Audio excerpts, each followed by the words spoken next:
नमस्कार दोस्तों। भारत एक बलात्कारी देश है, भारत एक आतंकवादी देश है और भारत एक हिंसक देश है। यह मैं नहीं कह रहा हूं, यह Donald Trump, my friend Donald Trump का अमेरिका कह रहा है। अमेरिका ने अपने नागरिकों के लिए एक एडवाइजरी जारी की और उसने कहा है भारत मत जाइए, ये भारत जाते हैं तो वहां अकेले मत घूमिए, महिलाएं तो खासकर ना घूमे, क्योंकि भारत के अंदर महिलाओं के साथ रेप हो जाएगा, भारत के अंदर लिंचिंग हो जाएगी, हिंसक लोग हैं, हमले कर देंगे और भारत के अंदर आतंकवादी लोग, यानी भारत को इस तरह से अपमानित कर रहा है डोनाल्ड ट्रंप। उस भारत को, जिस भारत ने दुनिया को सहिष्णुता सिखाई, उस भारत को जिसके विवेकानंद ने जाकर के शिकागो में बताया था, मैं उस भारत देश से आया हूं, उस धर्म से आया हूं जो सबको अपने में समाहित करता है। दुनिया के सताए हुए अत्याचार से लोग जहां आकर के शरण पाते हैं और हम सभी धर्मों को बराबरी के साथ अपने बराबर तुलना करते हैं। जी हां, उस भारत के बारे में यह कहा जिस भारत के उस संत ने जाकर वहां कहा था, भाइयों और बहनों, यानी हम महिलाओं को बहन की तरह ट्रीट करते हैं। लेकिन क्या डोनाल्ड ट्रंप गलत कह रहा है? जब हम इसकी समीक्षा करें तो हमें दो तीन चीजें आती हैं। पहली बात कर लेता हूं कि भारत के अंदर नरेंद्र मोदी के शासनकाल में, भारतीय जनता पार्टी आरएसएस के शासनकाल में, डबल इंजन की सरकारों ने जो काम किया है वो ये किया है कि वहां बलात्कार भयंकर तौर पे बढ़ गए, रेप, गैंग रेप, महिलाओं पर हिंसा। और हालत ये है, भारत में सबसे ज्यादा महिलाओं के साथ रेप हो रहे हैं। रोजाना तकरीबन 100 महिलाएं रेप का शिकार हो रही हैं, लड़कियां शिकार हो रही हैं, गैंग रेप का शिकार हो रही हैं और इसी तरह महिलाओं के साथ तमाम घटनाएं बढ़ रही हैं। जब यह सब कुछ हो रहा हो, तमाम दूसरे देशों से आई महिलाओं के साथ जिस तरह से व्यवहार हो रहा हो, जिस तरह से उनके साथ रेप हो जाते हो और भारत की महिलाएं, बच्चियां, लड़कियां, कहीं छोटी छोटी बच्चियां भी सुरक्षित ना हो, तो फिर अमेरिका क्या गलत कह रहा है? क्या गलत कह रहा है? जब इस देश में लिंचिंग होने लगे और लिंचिंग के आंकड़े आ जाएं और जो बताए कि किस तरह से भारत के अंदर लिंचिंग हो रही है, सांप्रदायिक हिंसा हो रही है, तो उसके पूरे आंकड़े हैं बताते हैं कि भारत के अंदर असल में लिंचर्स का राज हो गया है। और इसका एक आंकड़ा आपको बताता हूं, नरेंद्र मोदी के तीसरे कार्यकाल के पहले साल में, यानी एक साल,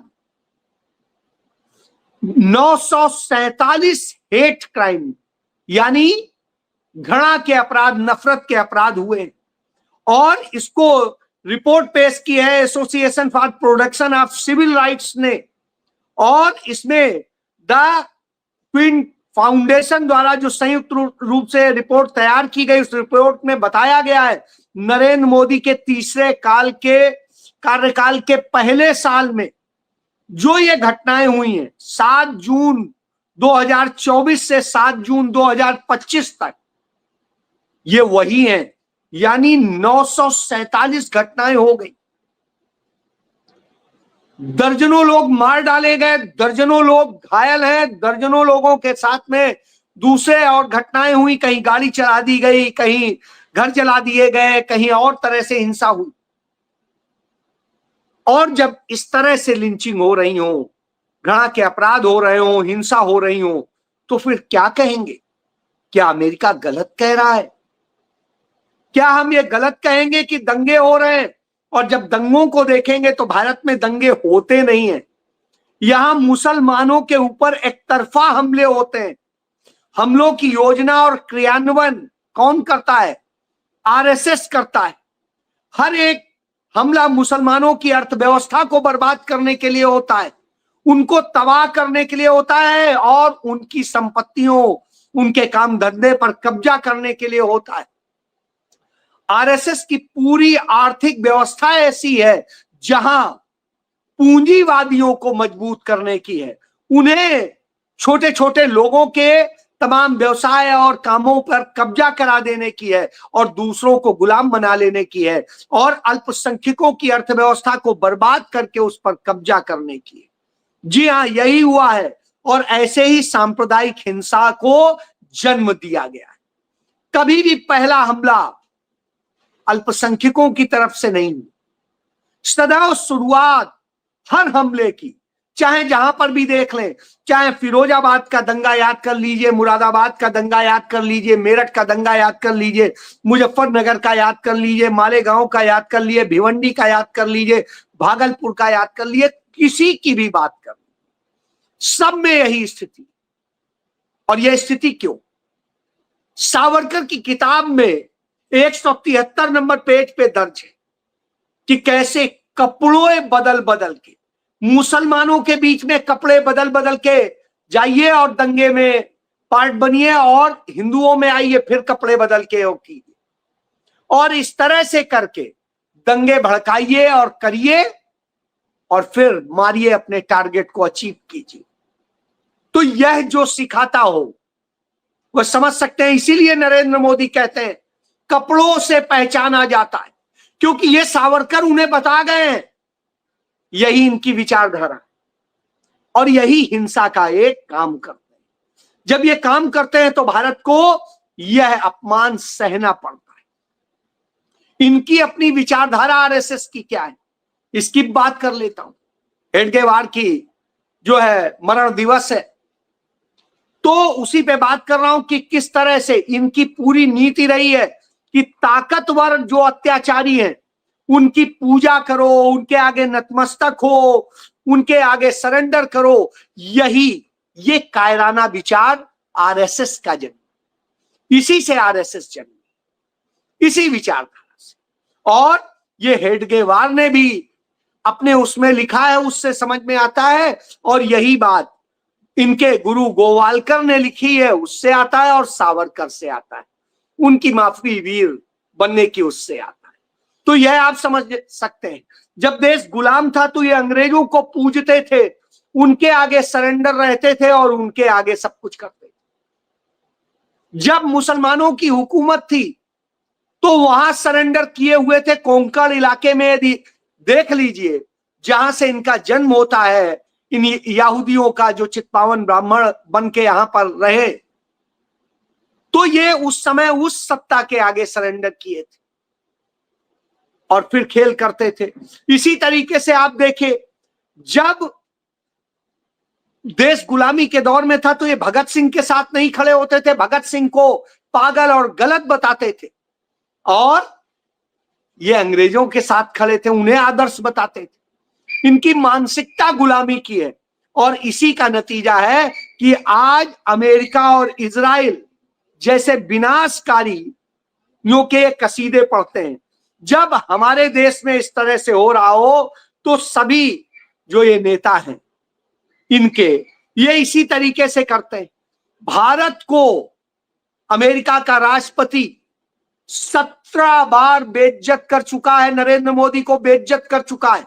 नरेंद्र मोदी एक बार भी उसे ट्वीट करके गलत नहीं बता सके, उसके आगे सरेंडर है और न जाने क्या क्या कहानी बताते हैं, झूठ बोलते हैं, दोनों बोलते हैं। अमेरिका भी कोई सच नहीं बोलता है, ट्रंप कोई सच्चा आदमी नहीं है, नरेंद्र मोदी भी उससे कम वो नहीं है, ये उसके बड़े हैं। नरेंद्र मोदी डरा के राज करने का काम करते हैं, और ये मुसलमान ये कर देंगे, यहां ये होगा, वो तुम्हारे खेत ले जाएंगे, तुम्हारे गहने ले लेंगे, तुम्हारा ये ले लेंगे, मंगलसूत्र छीन लेंगे, यही सिखाते हैं। और यही डोनाल्ड ट्रंप करता है, वो कि ईरान ये आ जाएगा, मुसलमान ये कर देंगे और आपको वो हो जाएगा, इजराइल खत्म हो जाएगा, यहूदी मार दिए जाएंगे, उनके धर्म स्थल खत्म कर दिए जाएंगे, और न जाने क्या क्या वो समझाता है। जब इस तरह की स्थितियां हो तो आप समझ सकते हैं कि कैसे ये पूरे खेल को अंजाम देते, वही आज देश में हो रहा है। इसी कारण हम इस स्थिति में खड़े। हम अपने दोस्त और दुश्मन को नहीं पहचान पा रहे। श्रीमती सोनिया गांधी ने बड़ी ईमानदारी से वह साहस दिखाया जो भारत के अंदर कोई नहीं दिखा सका और भारत के बाहर भी कोई नहीं दिखा पा रहा है। दुनिया का कोई देश और कोई दुनिया का नेता वह नहीं कह पाया, लिख पाया जो सोनिया गांधी ने अखबारों में लेख लिख के कह दिया। श्रीमती सोनिया गांधी ने बता दिया कि कैसे ईरान हमारा आज का नहीं सदियों का दोस्त है और ईरान ने हमारी कैसे कैसे बुरे वक्त में मदद की है। उन्होंने यह बता दिया कि किस तरीके से भारत की विदेश नीति आज दिवालियेपन का शिकार है। उन्होंने यह बताने का साहस किया कि भारत को कैसी विदेश नीति अपनानी चाहिए। अभी भी भारत सुधार कर सकता है और दुनिया में सम्मान पा सकता है जो सम्मान उसका छीना गया है। श्रीमती सोनिया गांधी ने वो सारी चीजें दस्तावेजी तरीके से बताई। वह लेख अपने आप में अनूठा है। यह साहस किसी नेता का नहीं और भाजपा से और उनके नेताओं से तो आप उम्मीद ही नहीं कर सकते। यहां तो गाली खा करके, देश की भी बेइज्जती सह करके, देश को नीचा दिखा करके सिर्फ अपने लिए, अपने पूंजीपतियों के लिए और अपने उसके लिए जीते। क्यों? अपनी सत्ता सिर्फ चाहिए, बाकी कुछ भी हो जाए। भारत को कर्ज में ढकेल दीजिए, बैंकों से जो रिजर्व फंड है वो सब उठा लीजिए, कुछ भी करिए, देश का निर्माण नहीं हो रहा है। देश को तोड़ा जा रहा है, टुकड़े टुकड़े किया जा रहा है, लेकिन कोई फर्क नहीं पड़ता।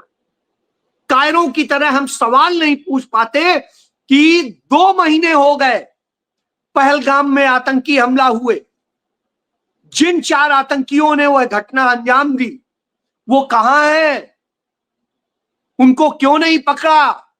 वो हमारे 28 नागरिक जो मारे गए उस पर क्या हुआ? और जो पाकिस्तान की तरफ से गोलाबारी हुई उससे जो हमारे नागरिक मारे गए दर्जनों, उसका क्या हुआ? हमारे जो दर्जनों सैनिक मारे गए उसका क्या हुआ? और आपने जो वहां पर मिसाइल हमला किया उसमें कौन सा एक आतंकी मारा गया, उसी का नाम बता दीजिए जो आपकी लिस्ट में हो। नहीं बता पाएंगे क्योंकि असल में कुछ नहीं किया गया। ये मिला जुला ड्रामा खेला गया, भारत के साथ धोखा किया गया, भारत को बेइज्जत किया गया। आज दुनिया में भारत बेइज्जत हो रहा है, अमेरिका लगातार बेइज्जत कर रहा है। वो पाकिस्तान के उस दुर्दांत, उस अपराधी आतंकियों को संरक्षण देने वाले आसिफ मुनीर को बुलाता है और उसके साथ में दावत उड़ाता है और हमें उपदेश देता है। इधर हमारा प्रधानमंत्री झूठ बोलने के लिए उड़ीसा में जाके कहता है, 3 दिन बाद जाता है और कहता कि नहीं मैं वहां इसलिए नहीं गया कि वहां से होके आता तो आपके पास नहीं आ पाता। क्यों नहीं आ पाते?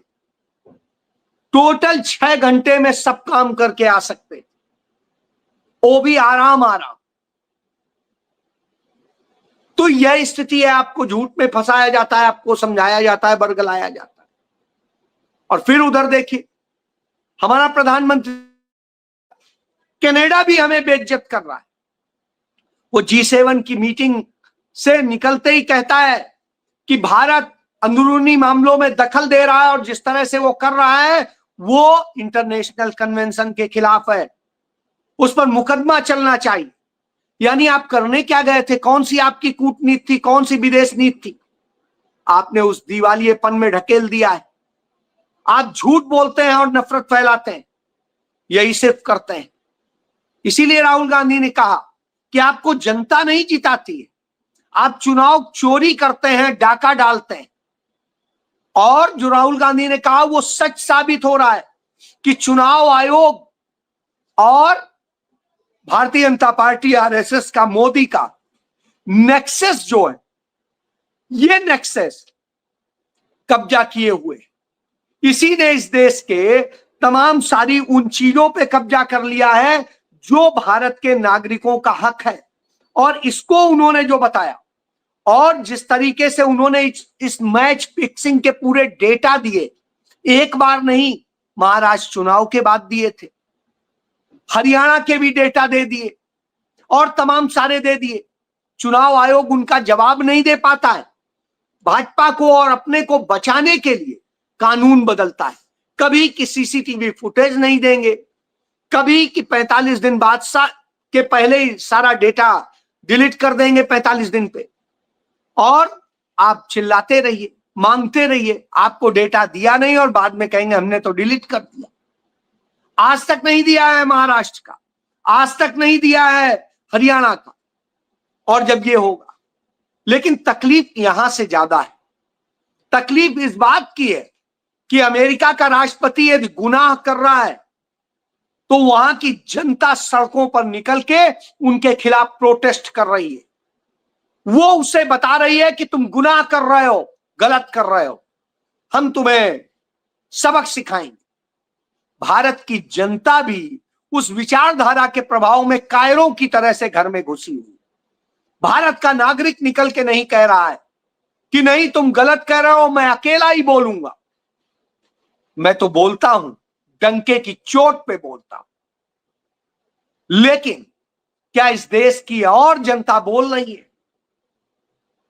मुझ पे तमाम एफआईआर हो गई, तमाम कोर्ट ने स्वतः संज्ञान लेके कार्रवाई कर दी, मैं नहीं डर रहा।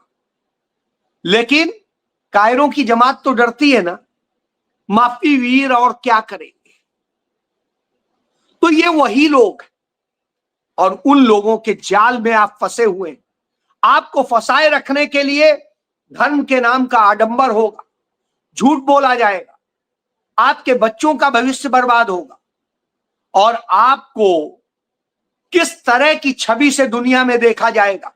जब आप दुनिया में जाएंगे तो क्या कहा जाएगा? अरे ये बलात्कारियों के देश से आए हैं, ये हिंसक लोगों के देश से आए हैं, ये आतंकियों के देश से आए हैं।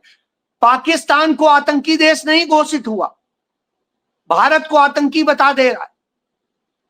पाकिस्तान और वहां पर जो व्यभिचार हो रहे हैं उस पर बात नहीं होगी, भारत की बात कही जाएगी, लिंचर कहे जाएंगे। क्यों? क्योंकि आपने यही बना दिया है, इसलिए हमें झेलना पड़ रहा है। राहुल गांधी ने, आप याद करिए, झारखंड चुनाव के वक्त में अब से करीब करीब 8 साल पहले कहा था, 9 साल पहले, कि जिस तरह से रेप की घटनाएं हो रही हैं, भारत को रेप स्टेट बना दिया है। आज वह बात अमेरिका साबित कर रहा है, आंकड़ों से साबित कर रहा है और अपने लोगों को ताकीद कर रहा है। हम उसका कोई जवाब देने की स्थिति में नहीं। यदि हमने राहुल गांधी की बात मान करके उस पर काम कर लिया होता तो शायद आज हमारे ऊपर इतना बड़ा दाग नहीं लगता। हम अपने लोकतंत्र का खिलवाड़ कर रहे हैं, चुनाव चोरी कर रहे हैं, लूट रहे हैं।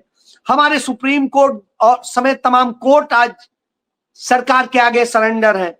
हमारे देश के आज तमाम सारे इंस्टीट्यूशन सरेंडर है, हमारे देश का तमाम मीडिया सरेंडर है, हमारे देश के नागरिक सरेंडर है और सरकार तो सरेंडर है ही। तो आखिर हम बचे कहां? हमने वह किया नहीं, पूंजीपतियों के आगे छोटे छोटे व्यापारी सरेंडर, इनको भी अपनी परवाह नहीं है, तो कोई क्या करेगा? सोचिए, हमने गुलाम देश बनाने के लिए 7.5 लाख लोगों की शहादतें नहीं दी थी आजादी के आंदोलन, देश को स्वतंत्र और संप्रभु बनाने के लिए दी थी। आज गुलाम बनाया जा रहा है। इस दाग को लेके कब तक जिएंगे आप? जय